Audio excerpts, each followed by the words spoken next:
시작을 해보겠습니다. 안녕하세요. JM 메디컬 구독자 여러분. 오늘도 또 나타났습니다. JM 가정학과 서초점 대표연장 최정미입니다. 네, 벌써 2주가 지나서 또 그럭저럭 또 여름이 어느 정도 반 이상 지나간 것 같은데, 오늘도 그렇고 지난주도 그렇고 날씨가 정말 너무 덥습니다. 그래서 사실 지금 내원하시는 많은 환자분들도 건강 관리를 더 신경을 쓰고 계시고요. 특히 이제 아이들이 이제 방학이 되다 보니까 저희 환자분들 중에 이제 아이를 가지신 부모님들은 너무 힘들고 지쳐하십니다. 그것도 휴가철이다 보니까 식습관도 아이들이 좋지 않아지고 뭐 그런 것들로 인해서 이제 여러 가지 아이들의 건강과 또 소아 청소년기의 비만에 대해서 여러 가지로 궁금해 하시는 분들이 많아서 제가 오늘은 이 소아 청소년기의 비만에 대해서 조금 같이 얘기도 하고 또 질문도 받고 그렇게 하겠습니다. 사실 이렇게 휴가철에 아이들하고 가면 이제 음식 먹고 이러면 너무 즐겁죠. 근데 항상 또 부모로서 이게 좀 좋은 음식은 아닌데 이 아이에게 이렇게 계속 먹여도 되나 이런 생각을 많이 하고 저 또한 이제 아이가 군것질이나 과자, 간식 이런 것들을 워낙 좋아하다 보니까 항상 마음속으로는 좀 더 건강한 음식을 먹어줬으면 좋겠는데 아시겠지만 아이들은 우리 마음처럼 되지 않으니까 참 항상 고민이 많으실 거라고 생각합니다. 근데 이제 그 중에서도 이제 조금 과체중이나 또는 이제 좀 고도 비만이나 비만으로 이어질 것 같은 이제 아이들을 키우고 계시는 부모님들은 훨씬 더 스트레스를 많이 받으실 거로 생각이 됩니다. 왜냐하면 혹시라도 이 어릴 때 내가 건강 관리나 체중 관리를 해주지 않아서 성인이 되었을 때 이제 성인병, 혈압이나 당뇨, 고지혈증과 같은 위험한 질병들이 나타나는 건 아닌지 싶기도 하고 또 그러면서도 반대로는 그렇다고 이 아이가 성장을 하고 커야 되는데 음식 제한을 계속 하는 게 과연 맞는 것인가 괜히 키 안 커서 문제가 되면 어떡하나 살이야 나중에 나이 들어서 빼면 되는데 라고 생각하시는 부모님들이 굉장히 많습니다. 근데 이 생각이 굉장히 위험한 생각이거든요.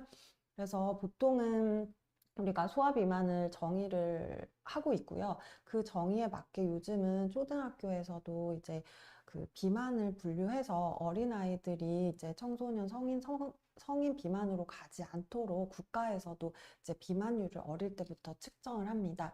그래서 이 소아 비만은 보통 이제 나의 같은 나이대에 있는 내 친구들, 내 그 또래 아이들에 비해서 한 상위 5% 이상으로 내 체중, 특히 BMI가 이제 그 이상으로 나왔을 때는 우리가 이제 비만으로 진단을 하고 있습니다.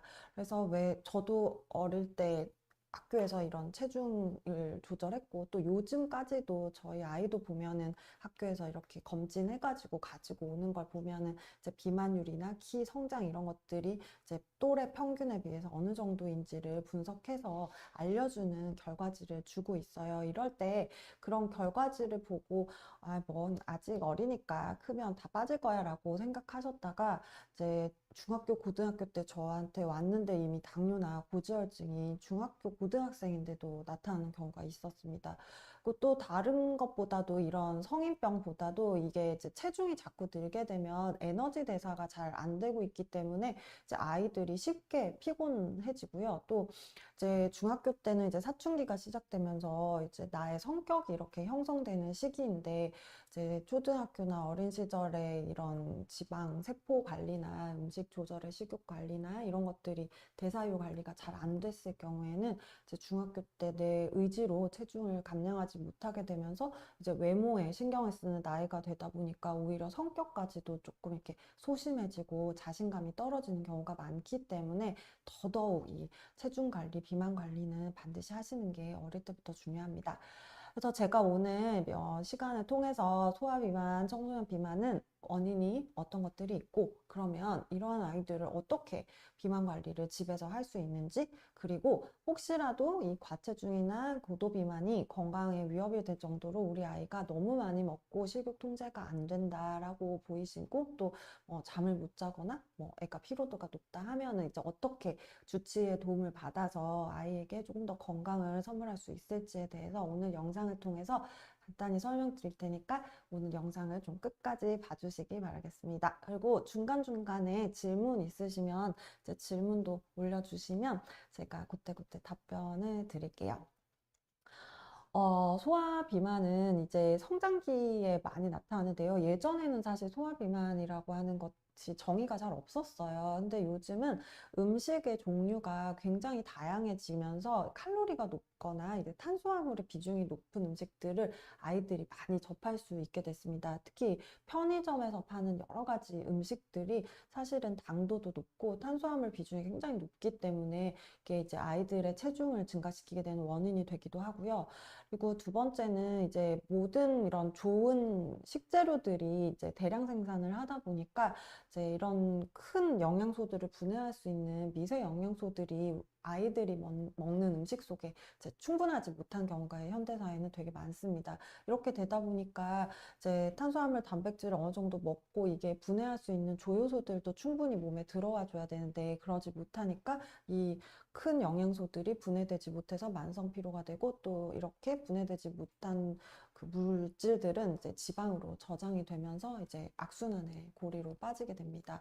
그래서 이제 생활 환경의 변화가 가장 중요하기도 하지만 우선 첫 번째로는 유전적인 요인이 있다면 아이가 체중이 늘기 전에 반드시 식단 관리를 시작하시는 게 좋습니다. 이제 소아비만의 원인 중에서 유전적인 원인이 좀 가장 크기는 해요. 이제 비만 유전자라는 게 있긴 하거든요. 그래서 비만 유전자가 한 세 가지 정도 있는데 하나는 이제 먹은 음식을 에너지로 쓰지 못하고 특히 탄수화물 분해 능력이 떨어지는 유전자가 있고요. 그리고 한 가지는 이제 열심히 운동을 해도 근육이 형성되지 못하는 그런 유전자가 있습니다. 또 마지막 한 가지는 이제 식욕을 컨트롤하기 좀 힘들어지는 그런 유전자가 있어요. 그래서 보통은 부모 두 분 중에 한 분이라도 어릴 때 비만이었거나 또는 성인이 되어서 비만으로 이어졌을 경우에는 그 유전자가 아이에게 가 있을 경우가 많습니다. 그러면 우리 아이가 그 유전자를 가지고 있으면 그럼 무조건 비만이 되나요? 이게 아니죠. 그러니까 어릴 때부터 이 DNA가 있지만 이 DNA가 발현되지 않도록 환경과 생활 습관을 부모님과 주치의가 잘 이끌어주면 아이가 비만 유전자를 가지고 있더라도 건강하게 성장할 수 있습니다. 그래서 이제 유전자가 중요하다. 그리고 유전자가 있으신 부모님들은 또 아무래도 식습관 자체도 좋지 않기 때문에 보고 배우는 것들이 아이들이 그런 음식들을 먹는 걸 배우다 보니까 결국은 생활 습관도 부모님을 따라가게 되거든요. 그러다 보니까 가족 전반적으로 이제 가족적 비만이 형성되는 경우도 굉장히 많습니다. 그리고 두 번째는 이제 잘못된 식습관이 원인이 되는데요. 이제 요즘에 아이들이 배달 음식이 너무 발달해 있다 보니까 아무래도 피자, 햄버거, 파스타, 뭐 라면, 떡볶이 이런 것들을 너무 쉽게 손쉽게 이제 접할 수가 있습니다. 그래서 이런 당이 높고 맛있고 맵고 짜고 이런 것들이 너무 접하기 쉬워지다 보니까 이런 음식들이 칼로리는 높고 영양소는 또 적다 보니까 쉽게 살이 찝니다.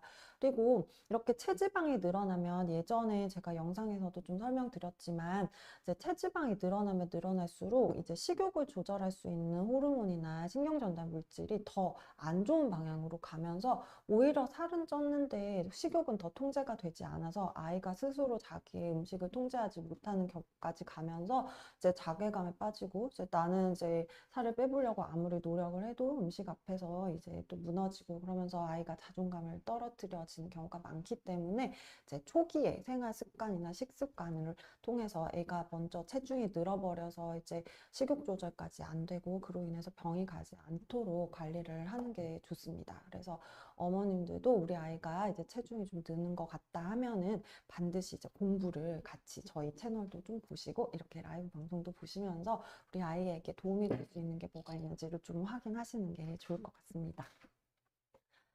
네, 그다음 세 번째가 이제 운동 부족이죠. 뭐 아무래도 우리 애들은 이제 우리 때만 해도 이제 나가서 뭐 고무줄놀이도 하고 피구도 하고 했는데 우리 아이들은 다 누워서 유튜브를 보거나 공부하거나 아니면 컴퓨터를 하거나 이런 아주 정적인 거에 이제 익숙해져 있다 보니까 활동량 자체가 굉장히 떨어집니다.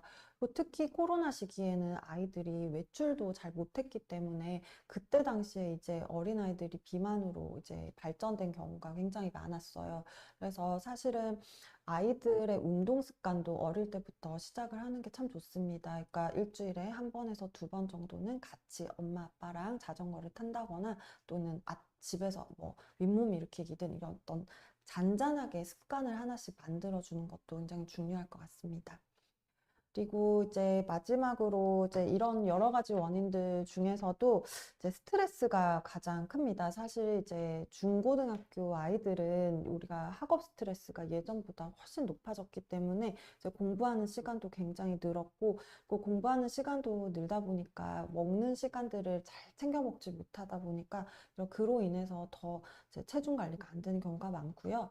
그리고 또 특히 중학생 이상이 되면 여자 아이들 같은 경우는 이제 생리가 시작이 되면서 이제 식욕을 조절하게 해주는 세로토닌의 농도가 오르락내리락 하는 경우가 많습니다. 그래서 생리 전에는 이제 내가 식욕을 컨트롤하지 못하는 경우가 많아서 그로 인해서 단 음식이나 초콜릿, 사탕이나 이런 것들을 한 달에 한 번 생리 전일 때마다 계속 섭취하게 되면서 이게 이제 비만으로 이어지는 결과가 있습니다. 그래서 이렇게 좀 과체중인 여자아이가 생리를 시작하면서 식욕을 통제하지 못하는 경우에는 꼭 주치의와 상담을 해서 이건 신경전달 물질의 균형을 좀 옆에서 도와주면서 하는 게 아이들의 학습이나 이런 건강에도 도움이 될 수 있기 때문에 무조건 무슨 아이들에게 약이야, 약이 아니고 아이의 의지와 우리가 노력을 해서 하는 거지라고 하는 그런 어떤 옛날 생각 같은 고정관념을 좀 버리시고 이제 정말 많은 세계적으로도 지금 소화 비만에 대한 약제들이 개발되고 있고 그 소화 비만은 성인 비만으로 이어지는 만큼 굉장히 위험하기 때문에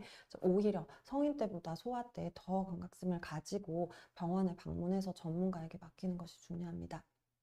자, 그럼 이렇게 간과하지 않고 소화 비만을 그냥 한 키로 가겠지 하고 특히 이 조부모님들이 가장 큰 제가 볼 때 문제인 것 같아요. 이제 부모님들은 이제 생각이 들어서 아이 다이어트도 좀 시키고 체중 조절도 하고 해야겠다 하면서 이제 할머니 집이나 할아버지 집에 가면 이제 아니 무슨 아이를 먹는 걸 제한하냐 말도 안 된다 이렇게 날씬한데 라고 얘기를 하시는데 얼마 전에 소아청소년과 학회를 갔는데 그 아이를 가장 날씬하게 보는 가장 많은 군들이 60세 이상의 할머니, 할아버지 군이라고 해요. 그러니까 할머니, 할아버지 눈으로 보는 아이들은 굉장히 날씬해 보이는 착각을 하고 있다는 겁니다. 그래서 이게 굉장히 위험합니다. 그래서 사실 조부모님, 우리 부모님들의 협조가 없으면 아이들은 이렇게 잘 알지 못해요. 그러니까 그러면 그냥 나는 괜찮나 보다 생각하고 또 특히나 부모님이 다 경각심을 가지고 조부모님들도 이 아이의 건강을 위해서 다이어트나 생활 습관 조절을 하려고 하는데도 불구하고 아이들은 사실 의지력이 부족하고 또 친구들에게 잘 휩쓸리는 성격이 있기 때문에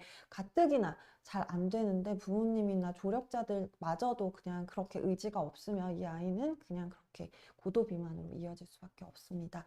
특히 이 소아 청소년기의 비만, 특히 초등학교 때 비만이 중요한 이유는요, 이제 성장장애나 성조숙증으로 이어질 수 있다는 겁니다.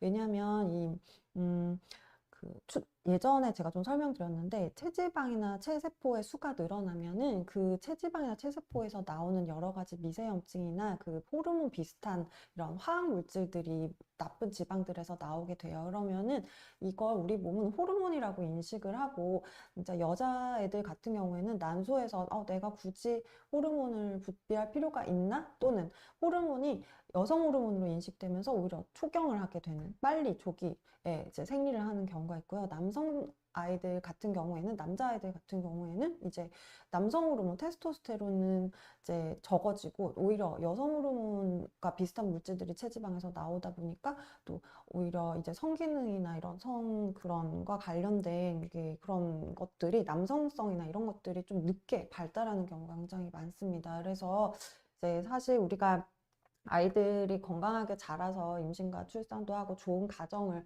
이루게 해주는 게 이제 우리 부모로서의 역할인데 그럴 때 이 아이들의 이런 성호르몬들의 균형을 그 시기에 맞춰서 잘 분비될 수 있도록 도와주는 게 굉장히 중요한 건데요. 거기에 있어서 이 비만은 굉장히 악영향을 줍니다. 그래서 아마 요즘 성장 클리닉을 하면서 이제 이런 그 성조숙증에 대해서 같이 진료를 해주시는 소아청소년과 전문 선생님들이 참 많으신데요.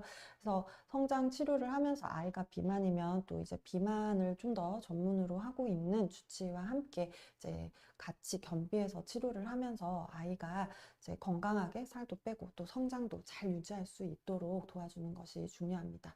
또 특히나 과체중이 있는 아이들에게 엄마 아빠가 이제 전문적인 지식이 아무래도 없으시다 보니까 이제 운동과 못 먹게 해서 살을 빼려고 하는 그런 경향이 있는데요.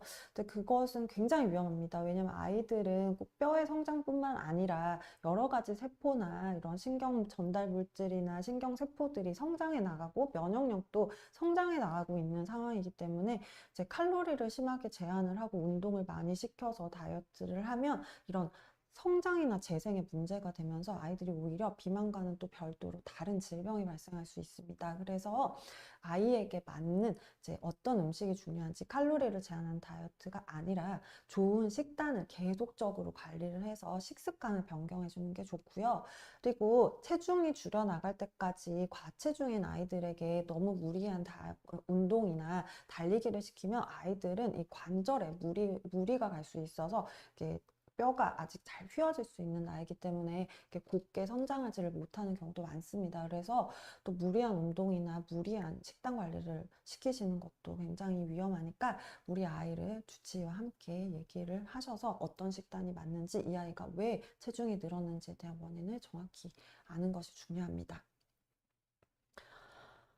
네, 그리고 저는 이제 홈 인바디를 항상 좀 이렇게 추천을 하는데요. 아이가 이렇게 좀 이렇게 덩치가 있어 보여서 데리고 오시는 경우가 있거든요. 근데 또 남자아이들 경우에는 이게 체지방보다는 근육이 많고 또 이제 음식량이 많다 보니까 부종이 있어서 그런 경우도 있거든요. 그런 경우는 사실은 뭐 큰 걱정하지 않으시고 이제 식단 조금 덜 짜게만 먹게 해주면 되니까. 근데 인바디를 보시고 확실히 체지방량이 굉장히 높다 하면은 이거는 이 아이가 왜 지방 분해가 되지 않는 환경이 되었는지에 대해서 정확히 확인을 해보시는 게 좋습니다.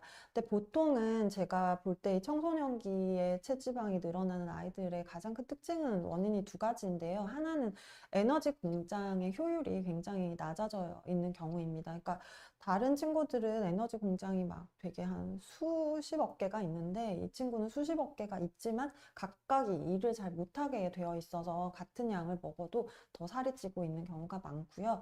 근데 이렇게 된 원인 중에 하나가 아이들 중에서 이제 장애 환경이 안 좋은 아이들은 이런 에너지 공장이 꼭 필요한 조효소들이 장에서 흡수가 잘 되지 않으니까 그래서 엔진의 효율이 점점 안 좋아지는 경우가 있어요. 그래서 저는 꼭 소아청소년 아이들은 6개월에 한 번 정도는 장내 환경을 치료하는 노르믹스라고 하는 제제를 써서 나쁜 균을 좀 죽이고 좋은 균이 잘 장에 이제 유지될 수 있도록 하는 치료를 해서 좋은 영양소들이 흡수돼서 아이들이 가지고 있는 엔진이 효율적으로 돌아갈 수 있도록 해주는 치료를 하고 있습니다. 사실 성인보다 아이들이 식습관은 더 좋지가 않아요. 왜냐면 더 당도가 높고 그리고 이제 불규칙하고 그리고 그때그때 늦은 시간에도 먹게 되는 경우가 많고 아이들은 특히나 이런 성인에 비해서 건강에 대한 이런 걱정이나 이런 뭐 경각심 이런 게 잘 없기 때문에 이제 음식을 아무거나 이렇게 먹게 되거든요. 특히 뭐 그 탕땡땡 뭐 이런 것들은 정말 이렇게 건강에 안 좋은 게 뻔한데도 맛있고 하니까 아이들이 먹게 되는데요. 그래서 이런 음식들을 자꾸 먹으면서 인해서 발생된 장의 환경의 변화가 결국엔 나쁜 균들을 장에 계속 번식을 시키고 아이들이 그래서 과민성 대장 증후군이나 또는 가스가 많이 차는 증상들이 나타나게 됩니다. 근데 보통은 이렇게 체중이 많이 나가는 아이들이 이렇게 디스바이오시스라고 해서 그 장내 세균총의 변화가 일어나면서 더 살이 찌는 경우가 많거든요. 그래서 저는 꼭 소아청소년 비만 아이들이 오면은 장내 세균 치료를 하면서 그 에너지 공장의 효율을 높이는 그런 치료를 같이 해서 이 아이가 다시 살이 찌지 않도록 하는 치료를 하고 있습니다. 꼭 이제 여자아이들 같은 경우에는 사실 식욕 조절의 중추가 발달하지 못해서 음식을 통제하지 못한 경우가 많아요. 특히나 이제 좀 짜증이 나고 기분이 안 좋고 할 때에는 음식으로 여자아이들은 기분을 보상하는 경우가 많기 때문에 이제 여자 소아 비만 아이들은 이제 신경 전달 물질의 균형을 맞춰줄 수 있는 그런 어떤 식욕 조절제가 소아 청소년에서 쓸 수 있는 계열들이 있거든요. 그래서 그런 것들을 좀 처방을 해주면서 아이를 도와주는 것이 아이가 훨씬 더 수월하게 이제 체중 관리를 하는데 도움을 줄 수 있습니다. 특히나 요즘은 아예 그 12세 이상에서도 이제 처방할 수 있도록 하는 처방 비만 치료제들이 있어요. 이게 삭센다펜은 가장 그 허가된 전 세계적으로 소아 비만 그 치료제고요. 그리고 두 번째는 이제 큐시미아겠죠. 큐시미아는 이제 소아 청소년기에서 식욕 조절을 할 수 있도록 쓸 수 있고 장기간 처방할 수 있도록 허가가 되어 있기 때문에 저는 이제 아이들을 봤을 때, 아, 이 아이는 굳이 이런 거 쓰지 않아도 그냥 영양 관리하고 대사율 좀 올려주고 장치료하면 생활습관 교정으로 잘 될 것 같다 하면은 그냥 그렇게 보고, 아, 이 친구는 지금 이렇게 많이 나가는 체중이 결국 이 아이의 건강을 훨씬 더 위협할 것 같다라는 판단이 들면 부모님과 상의를 해서 이제 삭센다펜이나 큐시미아 같은 식욕 조절과 이런 비만 치료제들을 조금 겸비하면서 아이들의 체중이 좀 많이 빠지고 이제 건강한 식습관으로 돌아가면 약질을 좀 줄여나가는 그런 치료도 같이 하고 있습니다. 네, 잠깐 쉬면서 질문을 볼게요.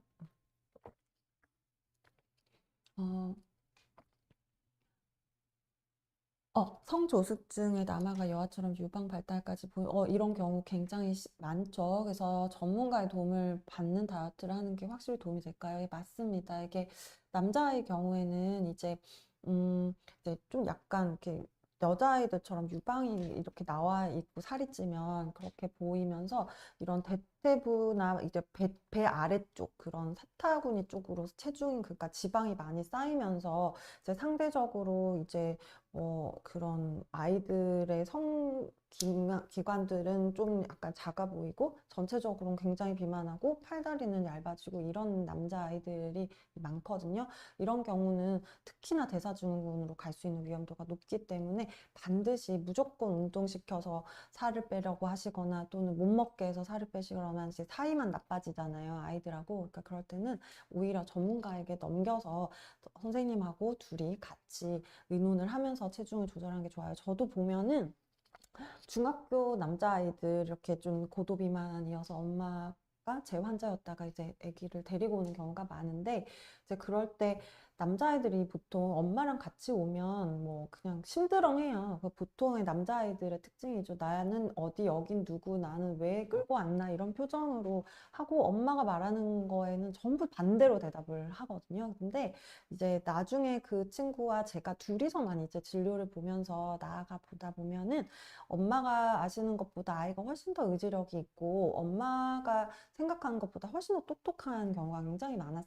그러니까 엄마가 굉장히 아이를 불안해하고 계신데 생각보다 저는 그 아이가 굉장히 똑똑하고 말도 잘 알아듣고 또 이런 어떤 인스트럭션에 굉장히 잘 따라오는 아이였어요. 그래서 아이가 선생님하고 둘이서 이렇게 해서 잘 관리해서 체중을 줄이고 엄마도 그 모습을 보고 아이를 또 칭찬하게 돼서 관계도 좀 선순환의 고리로 가는 경우가 많았거든요. 그래서 이제 사실 아이들이 소아 청소년기에는 엄마 말이 맞는 건 알지만 또 더 듣기 싫어서 안 듣는 경우도 많아요. 그래서 그럴 경우에는 더더욱 이제 체중을 줄일 때까지는 전문가에게 조금 맡기셨다가 줄이고 유지를 할 때에는 엄마랑 같이 또는 아빠랑 같이 이렇게 손을 잡고 같이 건강한 생활 습관을 유지하도록 하는 게 가족 관계도 더 좋아지는 것 같습니다. 그리고 초등학생, 중학생 싹센다 쓸 수 있는데 12세 이상에서는 이제 소아 비만에서도 싹센다펜은 허가가 되어 있어요. 그래서 가장 흔하게 쓰고 있고요. 그 지금 저희 병원에서도 정말 많은 초등학생들도 그렇고 중고등학생들이 싹센다펜을 저한테 처방받고 매주 또는 뭐 시간이 없으면 2주에 한 번 정도 인바디를 보면서 용량 조절하고 또 펜을 쓰면서 생기는 부작용들이 있으면 그것도 좀 관리해주면서 생활습관, 식습관, 교육도 하면서 그렇게 치료를 하고 있습니다. 어, 그 소아 비만이 있을 때 보통 아이들이 약간 우울감을 느끼는 경우가 많아요. 특히 이제 중고등학교 비만한 아이들은 이제 우울감이 있어서 또는 우울증의 기본적인 이런 소양이 있었는데 그거를 깨닫지 못하고 이제 아이를 그냥 얌전하고 말이 없는 아이라고 생각하고는 그냥 뒀다가 이 세로토닌이 좀 저하되어 있는 아이들인데 그런 아이들은 이제 세로토닌이 떨어져서 굉장히 그 감정 기복도 심하거든요. 근데 이럴 때 이제 빠르게 전문가를 만나지 못하고 있으면 아이들은 그 세로토닌을 보충하기 위해서 이제 음식을 먹게 됩니다. 그래서 내가 기분이 우울한데 음식을 먹으면 세로토닌이 나오니까 좀 기분이 좋아지는 걸 느끼거든요. 이렇게 되면 그 시간들이 장기화되면서 이제 음식을 계속 보충해야만 내가 힘이 나고 기분이 좋아지는 걸 이제 무의식적으로 깨닫다 보니까 결국은 체중이 이렇게 많이 늘어나서 이제 내원을 하게 되고 이제 그렇게 되면 그 우울감이나 이런 약간 어, 뭔가 무기력함 이런 것들이 중고등학교 때 진행되면서 아이들이 집중력도 떨어지고 이제 수면의 질도 안 좋아지면서 결국은 이제 보면 정신과에서 약을 받아서 이제 결국에는 끝까지 간 거죠. 그렇게 해서 내원하는 아이들을 참 많이 봤습니다. 특히 이제 고등학교 때나 대학교 초기에 이제 살이 많이 쪄서 온 친구들은 대부분 정신과 약물을 몇 가지는 먹으면서 버티고 있는데요. 그래서 그런 환자들을 보면 참 마음이 안타깝고 이제 꼭 필요한 이제 정신과 선생님이 처방하신 약들은 쓰는 건 좋지만 이 아이가 왜 이렇게 체중이 늘었고 왜 이렇게 기분 장애가 왔고 수면 장애가 왔는지에 대해서 조금 더 초기에 전문가하고 얘기도 많이 하고 상담을 했으면 세로토닌 계열이나 이런 것들을 좀 써주면서 아이들의 그 우울증 관리도 초반에 좀 해줬으면 이렇게 집중력이 떨어지거나 무력감을 느끼지 않았을 텐데 싶은 생각이 많이 듭니다. 그래서 사춘기가 넘어가게 되면은 아이들은 이제 성격이 형성되고 자아가 이제 형성되는 시기이기 때문에 이때 본인의 외모나 성격을 좌우할 수 있는 환경들을 부모님이 잘 만들어 주시는 게 좋은데요. 그 중에서 가장 중요한 게 이제 체중입니다. 그래서 초등학교 때 아이가 좀 살이 찌고 뚱뚱한데 아이들 사이에서도 엄마 눈에 봐도 좀 많이 먹는 게 보이잖아요. 그럴 때 음식을 통제하려고 하지 마시고 이 아이가 어떤 기준으로 이렇게 지금 이렇게 다른 사람들보다 뭐 많이 먹게 되는 건지 이유가 있을 거거든요. 그래서 성격의 문제다, 너는 노력을 안 한다 이렇게 꾸짖지 마시고 절대 그 아이들의 잘못이 아니거든요. 이건 이 아이들은 그냥 몸에서 보내는 신호에 반응을 하는 거예요. 그래서 그 보내는 신호가 뭐가 잘못됐는지 부모님이 찾아주시고 주치의가 그걸 해결해서 아이가 좀 더 편안하게 치료를 받을 수 있도록 도와주시는 게 중요할 것 같습니다. 네, 그리고, 사실 그 비만 아이들에게 있어서 가장 슬픈 건 사실 실패율이 굉장히 높습니다. 제가 사실 갱년기 때 환자분들이나 이제 40대 후반 이런 분들이 대부분 제 환자분이기 때문에 이렇게 체중 관리나 이제 건강 관리를 하면 거의 뭐 오시는 환자분들은 거의 100% 건강해지시고 이제 체중도 많이 빠지시고 하는데요. 이제 중고등학교 애들은 이제 내원할 수 있는 시간도 충분치가 않고 또 이제 본인이 약간 해보겠다고 하는 이런 고집들도 좀 있는 경우가 있고 이것도 부모님이 끌고 와서 오다 보니까 아이들이 이제 치료에 실패하는 가능성이 굉장히 높습니다. 그래서 소아 비만을 키우고 있는 부모님들은 정말 큰 마음을 먹고 이 아이가 성인이 될 때까지 절대 포기하지 않고 생활 습관과 식습관을 공부해야 되고 일주일에 주 6번 이상은 집에서 가족 식사를 하시면서 가족 식단을 계속 바꿔나가는 것이 되게 중요합니다. 특히나 이제 그 뭐 1000칼로리 오늘은 먹어. 1500칼로리 오늘만 먹어. 이런 식의 다이어트가 아니라 2000칼로리를 먹어도 이제 뭐 채소나 단백질, 고기, 닭고기 이런 쪽의 음식들을 계속 접하게 하면서 이 당류에 대한 아이의 당중독 능력을 자꾸 떨어뜨려야 됩니다. 그래서 계속 밖에서 따로 먹고 아이가 외부에서 통제되지 않게 먹으면 부모님이 사실 관리가 어렵고 이렇게 되면 지속적인 체중 관리나 생활습관 변화가 어렵거든요. 그래서 이제 일주일에 한 5번, 최소한 6번은 뭐 주말은 2끼, 뭐 평일에 한 3끼 정도는 집에서 가족들이 다 같이 식사를 한다. 이렇게 정해 놓으시고 룰을. 그래서 그때는 어머니께서 반드시 공부를 하셔가지고 칼로리는 유지되면서 인슐린이 높이지 않는 음식들을 잘 식단에서 만드셔서 아이가 건강한 음식에 조금 더 자주 노출해서 그 식습관이 입에 뵐 수 있도록 우리가 트레이닝을 해주는 게 좋습니다.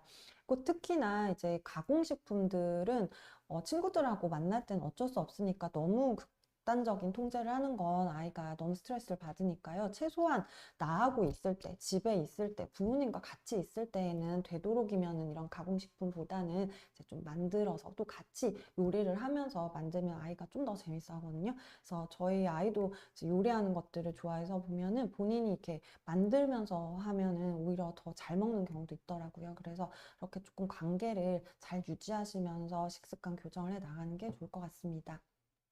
그리고 이제 운동은 보통은 아이들이 혼자서 하기는 어렵고 어떤 센터를 다니는 것도 이제 학원 스케줄도 너무 많고 이제 놀 시간도 없는데 운동을 하는 아이는 거의 극히 드물거든요. 그래서 이제 자기 전에 엄마 아빠 다 같이 이렇게 해서 뭐 스쿼트를 하루에 10개씩 아니면 뭐 그런 프랭크 이런 것들을 해서 아이들의 그 코어 근육들을 좀 키워주면 아이들은 근육이 성장하는 속도가 이제 성인보다 훨씬 빠르기 때문에 코어 근육을 좀 키워주면 빠져나간 살들이 다시 찌는 그런 불상사가 없고요. 두 번째는 근육에 아이들의 에너지 공장인 미토콘드리아가 많이 있기 때문에 근육량을 늘려주면 아이들이 좀 더 음식을 먹어도 많이 찌지 않는 그런 몸으로 변하게 해주거든요. 그래서 나중에 비만으로 고생하지 않도록 이 아이들이 성인이 돼서 다시 저를 보러 오지 않도록 하기 위해서는 이 어린 나이에 근육을 좀 더 많이 키우는 게 좋아요. 그래서 저는 보통은 이제 뭐 자주는 못하지만 뭐 스쿼트를 아들하고 이제 시작해서 뭐 서로 몇 개 하는지를 경쟁을 한다거나 또는 이게 뭐 플랭크를 같이 켜놓고 이제 몇 초까지 서로 버티기 하나 이런 식으로 조금 재미를 붙일 수 있도록 해서 운동하는 걸 좀 가르치고 있고 또 제가 스스로 좀 운동하는 걸 보여주거나 또는 운동을 정기적으로 이렇게 필라테스나 이런 걸 가는 걸 아이에게 보여주면서 아, 운동은 정기적으로 이렇게 하는 게 당연한 거구나라는 걸 좀 인식시켜 주는 게 아이들 건강에는 좀 도움이 될 것 같습니다. 네, 마른 비만도 이제 그 병원을 가보는 게 좋지만 사실 아이들이 학교에서 측정하는 건 BMI로 측정을 하기 때문에 그 퍼센타일 자체가 마르면 사실 비만으로 측정이 안 되는 경우가 많아요. 그래서 어머님이 굉장히 똑똑하셔서 이 아이의 인바디를 잘 찍고 체지방량이 얼마나 높은지, 말랐지만 근육보단 체지방이 훨씬 더 많구나 하고 이렇게 깨닫고 이제 데리고 오면은 식단에 대해서 조금 더 설명하고 근육량을 높일 수 있는 영양제들을 같이 처방할 수 있는데 사실 소아에서 이런 많은 비만을 진단한다는 건 굉장히 어렵습니다. 왜냐하면 일단 아이가 말라 있거나 이제 그렇게 살이 안 찌면 부모님들이 비만으로 생각하지 않기 때문에 아예 그쪽으로 관심이 없게 되기 때문에 진단이 어렵죠. 많이 먹지 않는 것 같은데 살이 너무 쪄요. 질문을 하셨는데요. 많이 안 먹은 거 맞을까요? 많이, 네, 아이들은 많이 먹기 때문에 살이 찌는데 사실 많이 먹지 않는데 살이 너무 찌는 건 굉장히 대사율이 떨어졌거나 아니면 또는 급격한 스트레스가 아이가 있는 경우가 있습니다. 이게 특히나 아이들이 스트레스로 다음날 시험이 있거나 하면 예전 제 영상에서 말씀드렸듯이 이제 아이들의 교감신경, 자율신경이 높아지게 되면은 소화 능력도 떨어지고 막 장도 막 안 좋아져서 설사를 하고 그러니까 흡수율도 떨어지게 되고 그러면서 좋은 영양소의 흡수는 떨어지고 잠을 못 자다 보니까 이제 밤에 나오게 되는 이런 성장 요소들도 떨어지게 되고 이러다 보니까 전반적인 시스템에서 문제가 생기면서 아이들이 그렇게 많이 먹지 않는데도 자꾸 체중이 늘고 붓는 아이들이 참 많습니다. 그래서 사실은 아이들의 스트레스 관리가 너무 중요한데 사실 그 시기에 공부를 안 하면 안 되기 때문에 이 스트레스를 여간에서야 관리할 수는 없기 때문에 어머님들이 이 스트레스에 좀 도움이 되는 영양소들, 뭐 태아닌, 트립토판 이런 것들 제 예전 영상에 보시면 있거든요. 그런 것들을 조금 같이 자기 전에 처방을 해주면서 또 부족한 영양소들은 주치의와 상의를 해서 좀 그 영양소들은 좀 맞춰서 주고 특히 여자아이들 경우는 빈혈이 심한 경우가 많기 때문에 이제 철분을 좀 보충을 해준다거나 특히 아이들이 빈혈이 심하고 이런 생리량이 많을 때그 탄소 포화도가 그 당시에 확 떨어지면서 먹는 것과 상관없이 체지방이 확 늘어나는 경우가 굉장히 많거든요. 그래서 그럴 경우에는 아이들에게 반드시 이제 철분제도 같이 섭취를 하면서 이제 치료를 하는 게 좋고요. 그리고 그 남자아이들 같은 경우는 많이 먹지 않는데 살이 찌는 경우에는 반드시 내원해서 이제 여러 가지 검사를 좀 더 자세히 해보시는 게 좋습니다. 보통은 어, 여자아이들은 이런 생리 주기가 있기 때문에 좀 부종과 이런 거 있는데 남자아이들은 음식량이 적은데 계속 살이 찌고 있는 거는 뭔가 다른 병의 원인이 없는지에 대한 질병의 유분도 판단을 해야 합니다. 그래서 그런 것들도 확인해 보시는 게 좋아요. 그래서 이게 아이가 살이 찐 게 이렇게 단순한 문제가 아니거든요. 특히나 성인보다 소아 청소년기에 체중이 많이 늘어나는 아이들을 어, 그런 어떤 전문적인 그런 스킬을 가지고 아이들을 관리하지 않으면 그건 굉장히 위험해져요. 왜냐하면 성장도 안 되고 만들어져야 되는 호르몬들도 제때 만들어지지 못할 수도 있고, 그리고 성격 형성에도 문제가 될 수 있고, 만들어져야 되는 생활 습관이나 식습관이 결국은 어릴 때 다 형성되기 때문에 우리가 뭐 3살 버른 여든 간다고 하잖아요. 그래서 그때 생활 습관이 엉망이 된 걸 나중에 고치긴 굉장히 어렵거든요. 그래서 오히려 저는 이런 어른이 되어서 오시는 비만 분들보다 소아 청소년 아이들을 훨씬 더 신경 쓰면서 보고 있어요. 특히나 이제 약제를 이렇게 많이 쓸 수 있는 상황이 아니기 때문에, 그리고 생활 환경 통제도 어렵기 때문에 아이와 제가 좀 많이 친해져서 이제 저의 얘기를 좀 듣고 같이 팀워크를 만들어 나가려고 되게 노력을 하거든요. 그래서 이제 소아 비만은 이 아이 자체의 문제가 아니기 때문에 온 가족 그리고 온 의료진이 팀플레이를 하면서 아이에게 건강을 계속 유지할 수 있도록 하는 것이 중요합니다. 음. 네, 이모티콘 재밌어요. 그 안 먹어도 찌는 체질도 개선되나요? 안 먹어도 찌는 체질은 그게 뭔가 문제가 있는 거예요. 우리가 음식을 먹으면 에너지를 써야 되고 안 먹으면 살이 빠져야 돼요. 이게 그 모든 동물들의 기본 디폴트 값인데, 내가 먹지도 않는데 살이 찌고 있다면 이거는 뭔가 에너지를 사용하는 메커니즘에서 문제가 있거나, 또는 내가 뭔가 호르몬이나 이런 것들의 불균형이 있어서 내가 생존에 그러니까 불리함을 느끼고 있다는 어떤 신호거든요. 그래서 이런 경우에는 개선이 되는 게 뿐만 아니라 개선을 시켜야 돼요. 이게 어떤 원인에서 이렇게 되는지를 찾아서 반드시 개선을 시켜줘야 됩니다. 이게 계속 지속되면 우리 몸이 이제 점점 세포가 손상이 되고 재생 능력이 떨어지면서 결국 병으로 가잖아요. 그래서 비만을 자꾸 질병이라고 인식하는 이유가, 비만이 정말 많은 메커니즘들과 많은 시스템으로 인해서 발생하는 질병이 있기 때문에, 이런 질병들을 그대로 둔다면은 그 모든 망가진 메커니즘이 결국은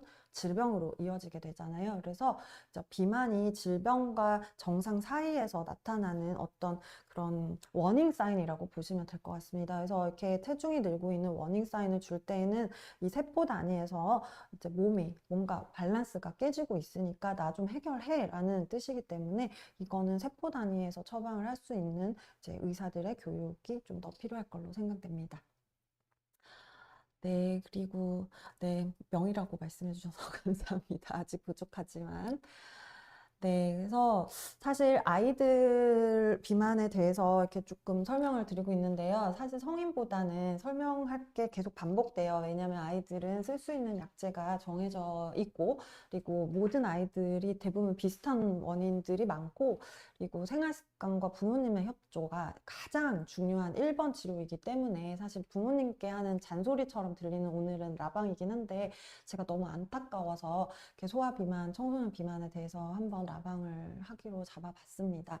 그래서 혹시라도 우리 아이가 어떤 상태인지 모르겠고, 또 비만은 아닌 것 같은데 건강 점검을 좀 해보고 싶다, 또는 아빠가 비만이다, 엄마가 비만이다, 또는 형이 또는 오빠가 비만이라서 이 아이는 괜찮지만 혹시 몰라서 좀 미리미리 알고 이 아이 건강 관리를 하면 좋을 것 같다라고 생각하시는 분들 계시면은 이제 병원에 내원하셔서 저하고 조금 이렇게 여러 가지 상담을 해보시는 것도 좋고요. 아니면 제 그런 동영상이나 또 여러 정말 많은, 요새는 그런 영양이나 음식, 식단 이런 것에 대해서 전문적으로 이제 많이 그 영상을 찍어주신 유튜버 분들도 많으니까, 그런 좀 잘 그런 검증된 자료들을 바탕으로 얘기를 해주시는 분들의 식단에 대해서도 교육을 좀 받으시면서 그러니까 아이들이 더 건강할 수 있도록 우리가 도와주는 게 저희들의 역할이 아닐까 싶습니다. 오늘은 너무 더워서 35분만 하고 라방을 끝내도록 하겠습니다. 그래서 질문이 몇 가지가 있어서 요것들 정도만 딱 하고 5분만 만에 이제 좀 마무리를 하도록 하겠습니다. 여러 가지 질문들 앞에서 제가 다 설명드렸던 질문에 대한 답이라서 넘어가고요. 그 초등학교 2학년 딸이 밤마다 간식을 찾고 있어요. 교육을 해야 하는데 뭐라고 말해야 할지 잘 모르겠어요. 이런 질문이 있어요. 이건 정말 많은데요. 이제 밤마다 그러니까 식욕이 조절이 안 되는 경우가 아이들은 굉장히 많아요. 이제 하루 종일 놀다가 집에 와서 먹게 되는데 이럴 때는 간식을 안 주는 게 아니라 간식을 주는데 그러니까 뭐 닭고기를 좀 오븐에 구워서 또는 뭐 견과류를 구워서 또는 치즈 같은 것들을 좀 이렇게 살짝 구워서 이런 단백질류를 맛있게 또는 김을 뭐 이렇게 조금 구워서 바삭하게 만들어서 육포 같은 것들이랑 같이 먹인다던가 아니면 자몽이나 키위 같은 것들을 좀 갈아서 먹여준다거나 이렇게 꼭 간식이라고 해서 우리가 시중에 파는 이런 뭐 포테이토 칩이나 이런 것들로 때울 필요는 없거든요. 그래서 저녁에 워낙 이제 아이들은 활동량이 많으니까 허기가 짙다고 하고 공부하고 와서 너무 지쳤을 때에는 어머님들이 그런 약간 건강식단으로 단백질 위주로 이렇게 간단하게 먹을 수 있도록 만들어줘서 아니면 뭐 참치 통조림 같은 것들을 이렇게 조금 썰어가지고 샐러드화 해가지고 먹을 수 있게 해준다거나 그런 간식으로 자꾸 바꿔서 한 달 정도만 그렇게 하면 아이가 저녁 간식은 이제 그런 달달한 류나 사탕류나 이런 걸 안 찾거든요. 그래서 그 기간을 조금 넘기게 해주시는 게 부모님의 노력이 많이 필요합니다. 운동을 싫어하죠. 이게 체중이 늘면 운동을 싫어하게 되어 있어요. 왜냐면 움직이면 힘든데. 그리고 또 체중이 늘면 에너지 대사가 안 되기 때문에 에너지 대사가 안 되는 애를 밖에 나가서 뛰라고 하면 이제 아이가 얼마나 피곤하겠어요. 그래서 아이가 체중이 많이 나오고 피곤해 할 때에는 운동보다는 먼저 이제 식단을 확 바꿔서 이제 단백질 위주나 지방 위주로 바꿔서 아이들에게 식습관 관리를 한 다음에 이제 체중이 좀 조절되고 아이가 조금 날씬해지면 그때 운동을 시키는 게 그러니까 결국 에너지를 잘 형성할 수 있는 몸으로 만들어 주고 나서 운동을 시키는 게 아이가 훨씬 더 편안하게 운동할 수 있어요. 그래서 살쪘으니까 발로 걷어차면서 빨리 나가서 운동하고 오라고 하면 아이는 굉장한 좌절감을 느끼고 기댈 곳 없어서 굉장히 우울해지거든요. 그리고 또 자기가 그걸 못했을 때 부모님한테 괜히 미안하고 죄책감이 들면서 이제 자존감도 떨어지고 하니까 이제 같이 의논을 하면서 예를 들면 저 같으면 정여봐 오늘은 운동을 이렇게 하는 게 좋겠는데 많이 피곤하진 않니? 이렇게 해서 피곤해요. 이렇게 하면 그럼 왜 피곤한지 우리가 한번 이유를 찾아서 해결하면서 운동을 해보자. 그럼 가벼운 운동만 해볼까? 이런 의견을 좀 조율하면서 운동을 하시는 게 즐겁게 운동을 할 수 있는 방법입니다. 어, 나머지 뭐 소화 비만 경우 식사량만 줄이면 안 된다는 이야기 들었는데요. 어떻게 다이어트를 해야 좋을지 조언을 구합니다 하셨는데 앞서 말씀드린 내용이에요. 식사량은 줄이면 안 되고요. 어린아이들은 칼로리는 유지하되 내용을 자꾸 단백질 위주로 그리고 뭐 치킨을 먹고 싶어 하면 치킨 시켜주세요. 대신에 이제 껍질을 좀 엄마가 벗겨서 이제 살코기만 이렇게 주신다던가 아니면 뭐 치즈 같은 거 좀 구워서 같이 주신다던가 아니면 연어 같은 걸 좀 더 같이 해서 양을 많이 해서 애가 좀 포만감을 느낄 수 있도록 하는 음식으로 이제 주시면 돼요. 그리고 아이들은 어른보다 훨씬 더 식습관의 변화를 주기가 쉽거든요. 그러니까 아빠가 한두 달 정도만 아이들의 이제 식습관을 좀 통제하고 이제 약간 이런 양들을 이렇게 몰아가는 것처럼 이렇게 몰아주면 아이가 또 그쪽 식습관으로 바뀌어지게 돼 있어요. 물론 어른이 되면 사실 되게 어렵거든요. 그래서 어린이가 좀 이런 갈등이 있어도 조금 더 노력해서 이렇게 밀어주고 또 그렇다고 너무 얘가 좋아하는 음식을 통제하는 것도 스트레스니까 어느 정도 젤리나 과자 같은 거는 좀 허용을 하면서도 대부분의 식단은 엄마가 좀 해주는 걸로 한 달만 같이 먹어보자 이렇게 권유를 해 나가시는 게, 그리고 목적이 뭔지도 확실히 설명을 하는 게, 아이들이 내가 그래야 되는 이유가 있어야 그 일을 하잖아요. 그래서 무작정 살이 빼라고 하지 마시고, 이렇게 됐을 때 너가 나중에 어떻게 되는지, 이렇게 됐을 때 얼마나 나중에 더 힘들어질 것인지에 대해서 설명을 하고 같이 의논을 하면서 가는 게 소아 청소년 비만이 실패하지 않는 결과로 갈 것 같습니다. 네, 오늘 질문은 여기까지 받고요. 그리고 여러 가지 제가 뭐 반복되는 설명을 했는데, 왜냐하면 소아청소년 비만은 잔소리가 반이기 때문에 이렇게 말씀 많이 드렸습니다. 그래서 저는 사실은 소아청소년 비만에서 이렇게 보호자와 왔을 때 아이들은 저는 무조건 아이들 편을 좀 들어주는 편이고, 오히려 보호자분을 좀 더 잔소리하고 혼내는 편입니다. 그게 결론이 좋더라고요. 그래서 우리가 이렇게 팀플레이가 돼서 아이들이 더 건강해질 수 있도록 노력하고, 저도 이렇게 저를 찾아오는 아이들에게 좀 더 편안하고 수월하게 건강 관리를 할 수 있도록 도움을 드리고 싶습니다. 오늘은 라방은 여기까지고요. 이제 라이브 방송 횟수가 차근차근 늘면서 이제 조금은 자연스러워졌는지 모르겠습니다. 그래도 아직도 라이브 방송을 하기 전에 참 떨리고, 이렇게 마음이 대로 이렇게 설명도 잘 안 되는데요. 진료실에서처럼 설명을 할 수 있는 그날이 될 때까지 포기하지 않고 이 라이브 방송을 열심히 할 테니까 건강 정보에 도움이 꼭 되셨으면 좋겠습니다. 그리고 다음 방송은 8월 21일에 이제 마지막 여름이죠. 여름 마지막 라이브 방송을 하려고 합니다. 그래서 그때는 여러 가지 Q&A 형식으로 이제 저희가 환자분들에게 받았던 여러 가지 질문들, 궁금한 이런 흔한 질문들, 건강에 대해서 그런 것들에 대해서 답변도 좀 드리고, 또 실시간으로 또 내 건강이나 여러 가지 가정학과 의사한테 물어보고 싶은 여러 가지 건강과 관련된 고혈압 약은 왜 쓰는 거예요? 부터 감기는 왜 걸리나요? 기침은 왜 이렇게 오래 가나요? 이런 아주 사소한 여러 가지 증상들 있잖아요. 그래서 그런 것들을 쉽게 Q&A 형식으로 해서 제가 아는 범위 안에 있어서 건강에 도움이 되실 수 있도록 도움을 드리고자 하니까 2주 후 이 시간에도 꼭 라방 시청해 주셨으면 감사하겠습니다.